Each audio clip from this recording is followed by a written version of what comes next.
Ginamit ni Bai Yuanhao ang kanyang kamay upang harangin ang atake ni Lin Feng. Sa lakas ng pagkakabangga, napaatras si Bai Yuanhao habang patuloy na nakikipagsabayan sa kanyang mga atake. Sinabi ni Lin Feng na sinabi noon ni Bai Yuanhao na wala siyang sapat na lakas para saktan ito, kaya tinanong niya kung bakit ito umaatras. Inamin naman ni Bai Yuanhao na minamaliit niya si Nolan Feng. Ngunit para sa kanya, mahina pa rin si Nolan Feng para makayanan ang kanyang mga pag-atake. Habang patuloy na naglalabas ng malakas na aura ang ating bida, sinabihan niya si Bai Yuanhao na napakarami nitong sinasabi. Sinabi pa niya na kung ang pagiging henyo ay nasusukat sa bibig at sa dami ng sinasabi, maaari na itong tawaging isang henyo, dahil dito, nagnitngit si Bai Yuanhao sa sinabi ng ating bida. Samantala, sinabi ni Nolan Feng na kahit hindi niya makita ng maayos ang mukha ng ating bida, malinaw na bata pa ito at napakatalino. Naniniwala siyang malaking tulong ito sa pamilya Nolan kung sasali ito sa kanilang pamilya. Sinabi rin ni Nolan Feng kay Lin Feng na hindi niya minamaliit ang kakayahan nito. Maaari nitong makuha ang respeto ng pamilya Nolan sa pamamagitan ng sarili nitong lakas. At kung magtatrabaho ito para sa pamilya Nolan, maaari pa rin itong manatiling konektado para sa kanya. Kaya tinanong niya kung anong araw ang sa tingin ng ating bida. Wala naman pakialam si Lin Feng, kaya habang hawak ang kanyang sandata at patuloy na naglalabas ng nakakatakot na aura, direkta niyang hinarap si Nolan Feng na pumunta ng araw ito sa impyerno. Nagpaulan ng sunod-sunod na malalakas na pag-atake ang ating bida laban kay Nolan Feng. Matindi ang naging pagsabog at pagwasak sa paligid dahil sa lakas ng kanyang kapangyarihan. Mula sa usok nakatalon naman si Nolan Feng at ginamit nito ang kanyang martial spirit upang makaligtas. Pagkababa niya, muling umatake ang ating bida gamit ang kanyang inipon na aura sa kanyang kamay. Dahil dito, medyo napatulala pa si Nolan Feng hanggang sa nagkaroon ng napakalakas na pagsabog sa buong arena. Ngunit kahit na ganun, nakaligtas pa rin si Nolan Feng. Pagkatapos ay sinabi ng ating bida kay Nolan Feng na paano niya magagabayan ng isang taong tulad niya sa aktwal na pagsasanay, dahil mas malakas nga raw ito kesa sa kanya. Lumingon ang ating bida kay Bai Yuanhao at sinabi niyang ayaw sana niyang makipaglaban dito at pigilan ang paghihiganti nito. Ngunit dahil paulit-ulit siyang hinamak ni Bai Yuanhao, hindi na niya ito palalampasin at tinanong kung talagang iniisip nitong may ibubuga ito. Dagdag pa niya na kung mayabang lamang si Nolan Feng sa maliit na lungsod ng Yangzhou, paano naman si Bai Yuanhao? Tinawag niya itong basura at sinabi niyang gusto niyang makita kung ano ang kakayahan ng isang tinatawag na henyo. Kasabay nito, nagsimulang bumalot kay Lin Feng ang napakalakas na lilang apoy at aura, habang naghahanda siyang harapin si Bai Yuanhao. Dahil sa napakalakas na aura at kapangyarihang inilabas ni Lin Feng, nagulat si Bai Yuanhao at napasigaw ng martial spirit. Patuloy namang umaalingaw ang mga yabag habang naghahanda si Lin Feng sa susunod na pag-atake. Sinabi ni Bai Yuanhao na nadala lamang siya ng momentum at hindi na siya makapaghintay pa. Mabilis na kumilos si Lin Feng at inihanda ang kanyang espada. Kasabay nito, sumugod si Bai Yuanhao upang harapin siya.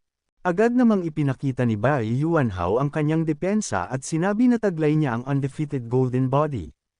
Ngunit hindi natinag si Lin Feng. Mabilis niyang iwinasiwas ang kanyang espada at pinakawala ng isang malakas na hiwa laban kay Bai Yuanhao. Dahil dito, sunod-sunod na tinamaan ni Lin Feng si Bai Yuanhao ng kanyang malalakas na atake. Hindi na nakayanan ni Bai Yuanhao ang bilis at lakas ng espada kaya napaatras siya habang nasusugatan. Pagkatapos sumigaw ang ating bida ng sword, habang patuloy na humahagupit ang lilang enerhiya sa kanyang paligid.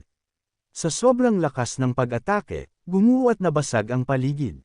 Napaatras si Bai Yuanhao at hindi makapaniwala sa nangyayari. Sinabi niyang hindi maaari at hindi ako maaaring matalo. Ngunit hindi pa rin tumigil si Lin Feng. Muli niyang pinakawala ng kanyang espada at isang napakalakas na pagsabog ng lilang enerhiya ang tumama kay Bai Yuanhao. Dahil dito, nagkaroon ng napakalakas na shockwave sa buong arena. Ngunit sa tamang sandali, dumating si Mia upang iligtas ang kanyang kapatid. Agad niyang sinalo at tinulungan si Bai Yuanhao na sugatan na dahil sa sunod-sunod na pag-atake ni Lin Feng. Tinanong ni Mia ang kanyang kapatid kung ayos lamang ito. Sumagot naman si Bai Yuanhao na wala itong dapat ipag-alala at maliit na pinsala lamang ang natamo niya. Dahil dito, sinabi ni Bai Yuanhao na suspendido na ang plano at maaari na silang umalis. Tumango naman si Mia at nagsimulang umalis kasama ang kanyang kapatid, habang nananatili si Lin Feng sa lugar. Pagkatapos nito, humarap ang ating bida kay Lin Chen at sinabi niyang nakaalis na sila kaya ipagpapatuloy na nila ang laban. Sinabi naman ni Lin Chen na hindi na ito kailangan, habang nagtataka siya kung sino ang ating bida dahil napakalakas nito. Samantala, naghanda si Lin Feng at patuloy na naglabas ng matinding aura. Dahil sa panganib, sumigaw si Lin Badao na umatras si Lin Chen. Ngunit sa mismong sandaling iyon, biglang nagulat at napasigaw si Lin Chen sa takot. Nagawa naman na pigilan ni Lin Chen saglit ang atake ni Lin Feng, ngunit malamig ang sinabi ng ating bida na mamamatay ito. Dahil dito, lalong nag-alala si Lin Badao sa kalagayan ng kanyang anak, kaya dali-dali itong kumilos upang iligtas ang kanyang anak. Ngunit sa kabutihang palad, agad na naharang ni Lin Badao ang pag-atake bago pa nito tuluyang mapinsala si Lin Chen. Pagkatapos, tinanong ng kanyang ama kung ayos lang ba si Chen. Sumagot naman si Lin Chen ng oo. Kasabay nito, napansin ni Lin Feng kung gaano kadaling nilabag ng mga ito ang mga patakaran sa pakikipaglaban. Sinabihan naman ng ating bida si Lin Chen na huwag magpanggap na malakas. Sinabi niyang kailangan pa rin ito ang tulong ng mga nakatatanda at dapat itong mahiya. Dahil dito, nagalit si Lin Badao at nagpakawala ng malakas na kapangyarihan habang sinabing napakayabang ng taong ito at gusto niyang makita kung sino talaga ito. Samantala, napuno ng mga sira ang maskara ng ating bida dahil sa matinding pag-atake. Ngunit sa kabila nito, nanatili siyang kalmado at walang takot. Pagkakita sa kanya, bigla silang napasigaw dahil si Lin Feng nga raw iyon. Pagkakita nila kay Lin Feng, napahinto at nang inag sa takot ang mga tao. Maging ang ilan ay halos malaglag pa ang kanilang mga gamit dahil sa matinding pagkabigla. Samantala, lahat ng miyembro ng pamilya Lin ay nakatitig kay Lin Feng. Hindi sila makapaniwala na ang mayabang ngunit napakalakas na binatang ito ang siya palang taong pinalayas noon mula sa kanilang pamilya. Nang makita ni Lin Feng si Lin Feng, napagtanto niyang siya nga ang taong kaharap niya. Kaya hindi na siya nagtaka kung bakit ganoon ang naging sagot ni Lin Feng sa kanya, at kung bakit sina Lin Hai at ang iba pa ay pawang napatay. Maging si Lin Chen ay labis na namangha. Hindi siya makapaniwala sa naging lakas ni Lin Feng at sinabi niyang, hindi ka panipaniwala. Sa pagkakataong iyon, sinabi ng ating bida na walang imposible. Siya si Lin Feng, ang tinatawag na talunan na pinalayas ng pamilya Lin sa lahat ng uri ng kasuklam-suklam na paraan. Nagulat naman ang mga tao nang malaman nilang si Lin Feng nga ang dating malaking talunan na tinanggihan ng pamilya Lin. Nagtaka sila kung bakit napakalakas na nito at kung totoo ba ang mga kwentong narinig nila tungkol sa kanya. Sinabi rin ng isa na kaya pala siya nagsusuot ng maskara. Pagkatapos, hinarap ni Lin Feng si Lin Chen at sinabi na napakayabang nito, ngunit ang kayabangan nito ay gumagana lamang sa loob ng sarili nitong pamilya.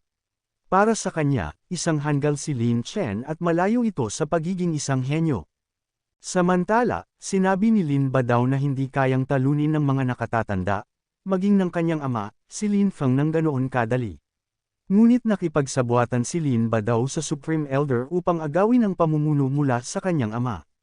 Pinalayas din nila ang kanyang ama at ang kanyang sarili mula sa pamilya. Sinabi naman ni Lin Feng na si Lin Chen at ang Supreme Elder ay umaasa lamang sa talento ni Lin Chen, dahil iniisip nilang magiging matagumpay ito balang araw at minamaliit nila ang kanyang ama at ang kanyang sarili. Ngunit ngayong nakita na nila ang tunay na kalagayan ni Lin Chen, sinabi ni Lin Feng na wala itong halaga sa harap niya. Tinawag niya itong isang katawa-tawa at kaiyahiyang bagay para kay Lin Chen, at tinanong kung pinagsisisihan na ba nito ang lahat. Sa sobrang galit ni Lin Badao, sinigawan niya si Lin Feng na tumahimik at tinawag itong bastardo. Ngunit hindi nagpatalo si Lin Feng. Sinabi niya kay Lin Badao na binaliwala nito ang pagiging bahagi ng pamilya nang agawin nito ang pamumuno na iniwan ng kanyang lolo para sa kanyang ama.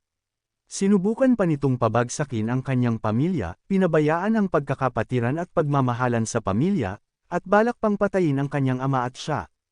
Kaya para kay Lin Feng, isa talagang bastardo si Lin Badao. Galit na galit si Lin Badaw at sinabi niyang ang Castellan Nolan, na itinuturing niyang talunan ng pamilya Lin, ay sumire sa dangal ng nakatatanda ng kanilang pamilya. Kung papatayin niya ito, tinanong niya kung sisisihin ba siya ni Lin Feng. Sumagot naman ang lalaking kasama nila na hindi niya ito gagawin dahil usapin ito ng sariling pamilya. Pagkatapos, sinabi ni Lin Feng na para sa kanya, walang kabuluhan ang labanan sa Yangzhou City. Handa silang makita ang tagumpay ng pamilya Nolan, ngunit ayaw nilang tanggapin ang pagkatalo. Dagdag pa niya, ang mga taong may tunay na talento ay sinisikap nilang patayin, kaya para sa kanya, katawa-tawa lamang ang pagiging master ng Yangzhou City. Sinabi ni Lin Feng kay Lin Chen na sabik itong patayin siya, ngunit ngayon ay siya naman ang papatay kay Lin Chen bilang ganti. Agad niyang pinakawala ng kanyang sandata ng napakalakas na pag-atake, na lumikha ng malakas na bug zone ng enerhiya at mabilis na umikot patungo kay Lin Chen. Samantala, sinubukan ni Lin Badaw na harangan ang pag-atake at nagtanong kung sa tingin ba niya ay gagana iyon. Ngunit mabilis na kumilos si Lin Feng at sinabi lamang na may napansin siyang kakaiba. Napansin din ni Nolan Feng na parang may bahagyang liwanag na lumulutang sa paligid. Biglang nagulat ang ama ni Nolan Feng at napasigaw nang hindi maaari nang makita niyang papalapit na si Lin Feng sa kanyang anak. Dahil dito, dali-daling sumugod ang ama ni Nolan Feng upang iligtas siya. Ngunit huli na siya, ginawa na siyang hostage ng ating bida. Binalaan ng ating bida si Nolan Bai na huwag nang gumawa ng anumang hakbang laban sa kanya. Sinabi niyang kapag may sumubok na umatake sa kanya, hindi siya magdadalawang isip na paslangin ang kanyang anak. Dahil dito, wala nang nagawa si Lin Badaw at huminto na ito sa kanyang balak. Sinabi naman dito ni Nolan Bai na umalis na nga raw ito at palayain na ang kanyang anak. Matapos nito, nagbabala ang ating bida kay Nolan Bai na huwag na itong gumawa ng anumang hakbang. Mahigpit niyang hinawakan ang anak nito at sinabi na kapag gumawa pa ito ng isang hakbang, mamamatay ang kanyang anak. Dahil dito, diniin ni Lin Feng ang kanyang sandata sa leeg ni Nolan Feng dahilan upang masugatan ito. Kaya agad namang natakot si Nolan Feng at tinawag ang kanyang ama. Sinubukan ni Nolan Bai na utusan ang ating bida na pakawalan siya, ngunit mariin itong tumanggi. Sinabi ng ating bida na walang paraan para pakawalan niya ito. Kung may sino mang magtatangkang umatake sa kanya, hindi siya magdadalawang isip na lumaban. Dahil dito, nagalit si Lin Feng at sinabi niyang hindi siya ang unang mamamatay. Matapos nito, sinabi ni Lin Feng kay Nolan Feng na umalis na sila. Dahil hawak siya ng ating bida, wala nang magawa si Nolan Bai kundi manood. Agad namang nagbanta si Nolan Bai sa lahat na sinumang manggahas na umatake sa kanyang anak ay kanyang haharapin. Napagtanto naman ni Lin Badaw na napakatuso ni Lin Feng dahil ginamit niya si Nolan Feng bilang bihag. Dahil dito, wala nang sinumang manggahas na umatake sa kanya. Kaya nakiusap si Nolan Bai kay Lin Feng na pakawalan na nito ang kanyang anak. Habang hawak pa rin ng ating bida si Nolan Feng at nakatutok ang kanyang espada, patuloy siyang nagbabantay upang walang makalapit sa kanila. Tinanong ng ating bida si Nolan Bai kung gusto ba nitong makita ang sariling anak na mamatay. Dahil wala nang magawa si Nolan Bai at alam niyang wala siyang laban kay Lin Feng, napilitan siyang manahimik. Hindi na rin siya nang ahas na makipagtawaran dahil natatakot siyang baka tuluyang patayin ni Lin Feng si Nolan Feng sa sobrang galit. Hindi na nag-aksaya ng oras ang ating bida at umalis na kasama si Nolan Feng. Walang sinumang nang ahas na sumunod sa kanila, maging si Nolan Bai ay wala ring lakas ng loob na humabol. Ang tanging magagawa na lamang niya ay ipanalangin ang kaligtasan ng kanyang anak. Samantala, sa lugar ng labanan, patuloy na binabanggit ng pamilya Gu, pamilya Nolan at pamilya Yuan Hao ang pangalan ni Lin Feng. Hindi nila matanggap na ang pangalan ng taong kanilang kinamumuhian ng gusto ay siya ngayong pinag-uusapan ng lahat. Samantala, kapansin-pansin din ang komplikadong ekspresyon ng mga miyembro ng pamilya Lin. Dapat sana ay ipinagmamalaki nila si Lin Feng, ngunit sa halip ay itinaboy nila ito palabas ng pamilya. Para sa iba, napakalaking biro na ang isang taong itinuring nilang walang silbi ay naging ganito kalakas. Sa laban na iyon, tuluyan nang sumikat ang pangalan ni Lin Feng sa buong Yangzhou City. Pagkalipas ng 10 araw, nagpatuloy sa paglalakbay ang ating bida kasama ang kanyang kabayo sa isang mabatong lugar. Habang naglalakbay, bigla niyang pinahinto ang kanyang kabayo matapos mapansin ang isang grupo ng mga kabayong paparating. Sa paligid ay makikita ang maraming kabayo na mabilis na tumatakbo at nag-iiwan ng alikabok sa kanilang dinaanan. Sa sandaling iyon, napansin ng ating bida ang kakaibang mga kabayo at agad niyang sinabi na red blood. Biglang hamarang sa kanilang daan ang isang pangkat ng mga kawal na nakasuot ng baluti. Itinaas ng kanilang pinuno ang kanyang kamay at iniutos na huminto. Sinuri ng ating bida ang grupo at napansin niyang mahigit 30 red blood horse ang naroon. Ayon sa kanyang pagtatansya, kahit ang pinakamahina sa mga ito ay nasa hindi bababa sa ika-9 na antas ng preliminary martial spirit. Dahil dito, napagtanto ng ating bida na malamang ay nakaharap niya ang maalamat na hukbo ng red blood horse. Napansin ni Lily Fei ang ating bida at agad niyang nakilala si Lin Feng. Nagulat siya nang makita ito. Habang ang kasama niyang lalaki ay nagtaka kung may galit ba si Fei kay Lin Feng. Ipinaliwanag ni Fei na kilala niya si Lin Feng dahil pareho silang naging estudyante ng iisang guro. Matapos nito, nagpasya silang magpatuloy papunta sa kabundukan, at dinaanan na lamang nila ang ating bida. Habang paalis sila nagkatinginan naman ng masama ang lalaki pati si Lin Feng. Maya-maya, habang naglalakbay, iniisip ng ating bida na tila mataas ang katayuan ni Liu Fei sa kanilang grupo. Ngunit kahit wala siyang mataas na katayuan sa lipunan, hindi siya umaasa sa iba at marunong siyang magsarili. Samantala, sinabi ng ating bida na nais niyang sumali sa paligsahan ng inner sect upang maging disipulo ng inner sect. Nagpatuloy siya sa paglalakad hanggang makarating sa isang tulay na napapalibutan ng mga puno. Maya-maya, nakarating siya sa isang malaking gusali na may nakasulat na Star Pavilion. Pagpasok niya, tinawag niya si Elder North. Agad namang nagmulat ng mga mata ang isang matandang lalaki nang marinig ang kanyang tawag. Nagbigay ng paggalang si Lin Feng kay Elder North nang makarating siya sa Star Pavilion.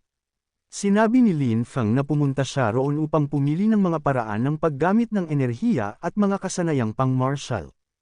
Itinuro naman ni Elder North kay Lin Feng ang ikalawang palapag at pinayagan siyang manatili roon hanggat hindi siya umaakyat sa ikatlong palapag. Nagpasalamat si Lin Feng kay Elder North at agad na nagtungo sa ikalawang palapag. Habang naglalakad, napansin ni Lin Feng na talagang gumagana ang pagkakaroon ng koneksyon dahil malaya siyang nakapasok sa lugar na karaniwang limitado lamang sa mga tagapamayan at mga disipulo ng inner sect. Ipinaalala naman ni Elder North na bago pa maging disipulo ng inner sect, maaari lamang manatili sa ikalawang palapag ng maikling panahon ang isang tagapamayan. Ngunit dahil sa ginawa ni Lin Feng na pag-akyat sa pader ng bell drum at pagtama sa 8 tambol, na nagbasag sa katahimikan ng Yunhai sect sa loob ng maraming taon, nagkaroon siya ng malayang akses sa mas maliit na Star Pavilion. Biro pa ni Elder North na hanggal si Lin Feng dahil nag-aalala lamang siya sa posibleng hindi pagkakatugma ng mga patakaran at kakayahan nito, gayong maaari naman pala itong umakyat hanggang ikatlong palapag, lalo na sa ikalawang palapag. Habang umaakyat si Lin Feng sa ikalawang palapag, napansin siya ng ibang mga disipulo at nagtataka sila kung sino siya. Hindi nila makapaniwala na isang disipulo mula sa panlabas na sekta ang naglakas loob na pumunta sa ikalawang palapag. May isa pang ang nagtanong kung mayroon ba siyang kakayahang kinakailangan para maging isang vantage. Hindi pinansin ni Lin Feng ang mga sinasabi nila at nagpatuloy lamang siya sa pag-akyat. Pagdating niya sa ikalawang palapag, napansin niyang mas kakaunti na ang mga tao rito.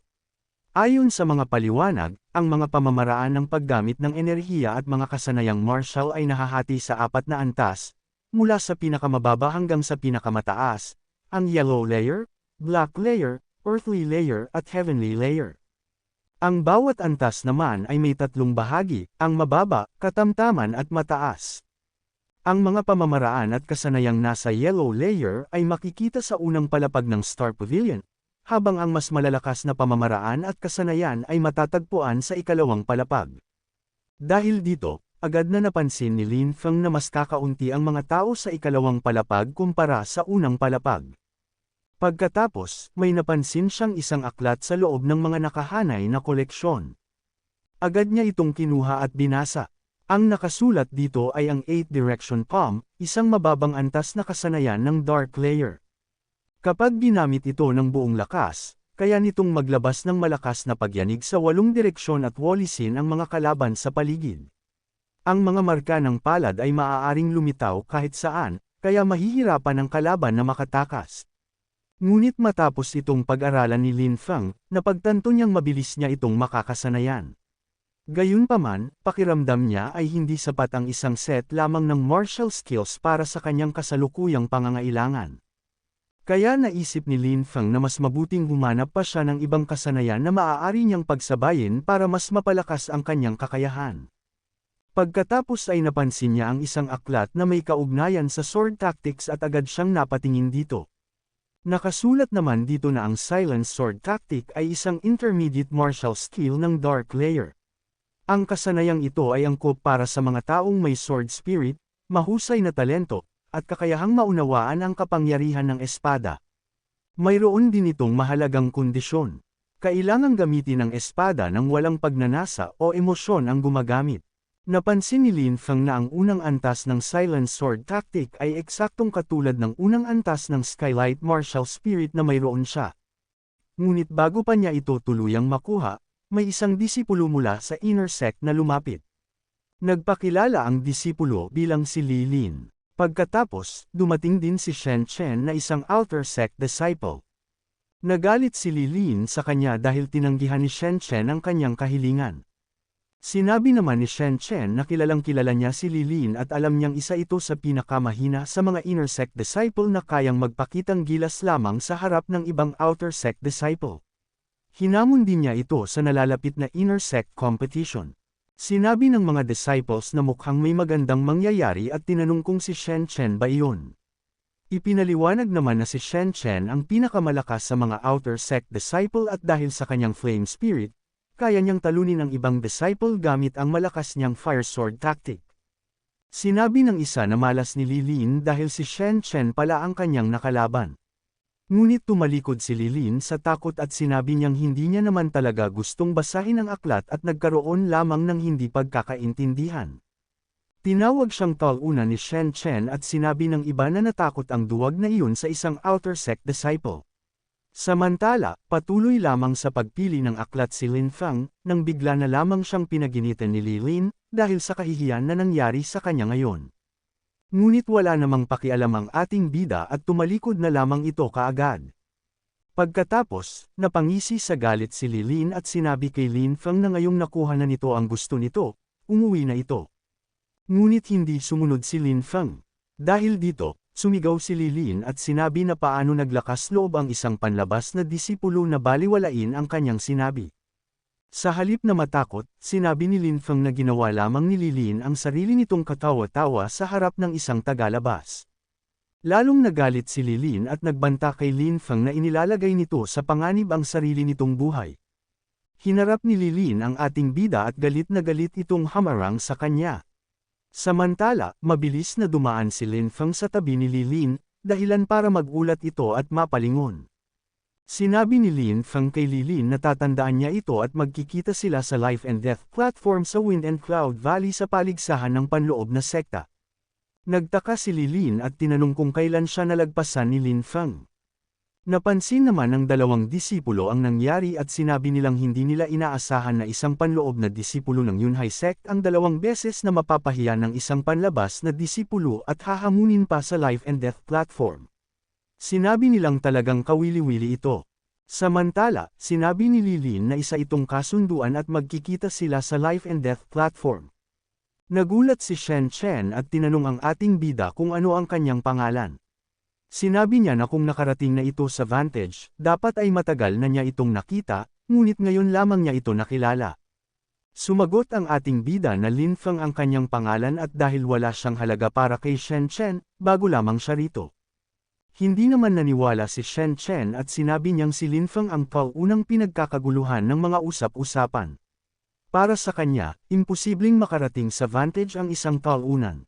Mayabang namang sinabi ni Shen Chen na malaki ang agwat sa pagitan nilang dalawa kahit pareho silang outer sect disciple. Dagdag pa niya, malapit na rin siyang maging inner sect disciple. Sinabi ni Lin Feng na napakataas naman ng kumpiyansa nito. Ipinagmalaki naman ni Shen Chen na siya ang pangalawa sa lahat ng outer sect disciple. Sumagot si Lin Feng na mukhang napakakumpiyansa rin ni Shen Chen. Gayunpaman, sinabi niya na kung kaya naman itong manatili roon ng mas matagal, maaari niya itong payagang manatili. Sinabi naman ni Shen Chen na huwag siyang subukan dahil ang patakarang iyon ay para sa lahat ng outer sect disciple, kabilang na siya. Kung hindi niya kayang manatili roon, hindi rin maaaring manatili ang iba. Tinanong naman ng ating bida kung talaga ba iyon ang patakaran. Matapos iyon, sinabi ng ating bida na matagal na rin siyang nananatili roon, pero gusto pa niyang manatili ng mas matagal. Dahil si Shen Chen ang numero 1 sa lahat ng outer sect disciple, sinabi ni Lin Feng na kung maglakas loob itong manatili, hindi naman iyon magiging problema para sa kanya. Nagulat si Shen Chen at sinabi niyang parang nababaliw na ang ating bida kung gusto pa nitong manatili roon ng mas matagal. Pero hindi natinag si Lin Feng at sinabi niyang bakit hindi na lang sila manatili at tingnan kung ano ang mangyayari. Sumagot si Shen Chen na sige, ipagpatuloy lang ng ating bida ang pagpapanggap. Pagkaubos ng oras sa pagbabasa, biglang sinampal ni Shen Chen ang kamay niya sa istant at sinabi na nilalagay ng ating bida sa panganib ang sarili niyang buhay. Hindi siya susunod at gusto niyang makita kung anong parusa ang haharapin nito sa unang palapag. Pagkatapos, habang umaalis si Shen Chen, sinabi ng ating bida na ang numero 1 sa outer sect ay isa palang duwag. Lalong nagalit si Shen Chen habang nagngangalit ang kanyang mga ngipin, ngunit nagpatuloy lamang ito sa pag-alis. Sa ibabang palapag, tahimik na naghihintay ang mga tao habang sinabihan ni Elder North si Shen Chen na halos lumampas na siya sa itinakdang oras at dapat itong mag-ingat sa susunod. Sinabi naman ni Shen Chen na sa ganoong pagkakataon ay maghihintay na lamang siya at titingnan kung ano ang mangyayari sa ating bida. Samantala, bumaba na si Lin Feng sa pangalawang palapag dala ang mga napili niyang aklat. Ipinakita niya ang mga ito kay Elder North at sinabi na ito ang mga aklat na kanyang pinili. Sinabi ni Elder North na pamilyar siya sa pundasyon ng ating bida dahil sa kanyang purong yuan energy at tinawag itong isang promising na estudyante. Ipinaliwanag niya na ang 8 Direction Palm ay isang hard martial skill mula sa lower level ng Dark Layer. Mahirap itong matutunan, ngunit sapat ang talento ng ating bida para makuha ito. Sinabi rin niya na ang Silent Sword Tactic ay maaaring pag-aralan ng kahit sino, ngunit kakaunti lamang ang tunay na nakakagamit nito ng buong husay. Kailangan ng matinding pagsisikap upang ito ay mapag-aralan at maasa. Sumagot na may paggalang si Lin Feng, na walang problema at sinabi na kung bibigyan siya ng pagkakataong mag-aral ng Silent Sword Tactic, kaya niyang lumaban sa mga gumagamit ng upper-level skills, lalo na sa mga nasa intermediate level. Samantala, napansin ni Shen Chen na lumampas na sa itinakdang oras si Lin Feng, kaya sinabi niya kay Elder North na kailangan daw itong parusahan. Tumingin naman na masama si Elder North sa hangal, at sinabi nito, na bilang matagal nang nagtatrabaho sa Star Pavilion, sinabi ng gwardya na walang disipulo ang maaaring pumasok doon nang wala ang kanyang pahintulot. Kaya para sa kanya, hindi kwalipikado si Shen Chen na pagsabihan siya kung ano ang dapat niyang gawin. Sinabi naman ni Shen Chen na bilang gwardya ng Star Pavilion, dapat itong parusahan dahil hindi nito sinusunod ang mga patakaran ng Yunhai Sect. Dagdag pa niya, mukhang nabaliw na ito dahil masyado itong nagpapakasasa sa sariling paglilinang at wala nang alam sa tamang asal. Nang marinig iyon, itinaas ni Elder North ang kamay nito at sinabihan si Shen Chen na umalis. Kasabay nun, bigla na lamang siyang pinarusaan ni Elder North sa kayabangan nito. Sa sobrang lakas ng hampas, napaatras at napasigaw siya, habang tinatangay ng matinding puwersa ang kanyang katawan. Napansin ng mga nakasaksi na ang lakas na ipinakita ni Elder North ay nasa antas ng mas mataas na martial spirit. Mukhang ang acoustic note nito ay nilagyan din ng kapangyarihang genuine. Dahil dito, napagtanto ng hangal na ang gwardya ay nasa mas mataas na antas ng martial spirit kaysa sa kanya. Kahit nasaktan siya, sinabi niyang aalis na siya at hindi na makikipagtalo pa. Ngunit bago umalis, sinabi ni Lin Feng sa hangal na isa siyang talunan na umaasa lamang sa iba at bibigyan niya ito ng malaking pagkatalo sa nalalapit na kompetisyon ng Inner Sect. Pagkatapos nito, tumayo si Elder North at sinabi nito kay Zhou Yu na ang Star Pavilion ngayon ay siya na ang mag-aasikaso simula ngayon. Pagkatapos nito, bigla na lamang naglaho si Elder North, habang nakatingin si Lin Feng sa kanya. Kasabay nito, dumating ang isang tao sakay ng isang malaking ibon, At pagkababa niya, pinalitan na niya si Elder North. Napaisip ang ating bida matapos niyang makita ang ipinakitang kapangyarihan ng Elder. Lumipad ito ng mataas sa kalangitan at naging halos hindi makita, na siyang kapangyarihan ng mga nasa antas ng mas mataas na martial spirit. Dahil dito, napagtanto niya kung gaano kalaki ang agwat ng kanilang lakas.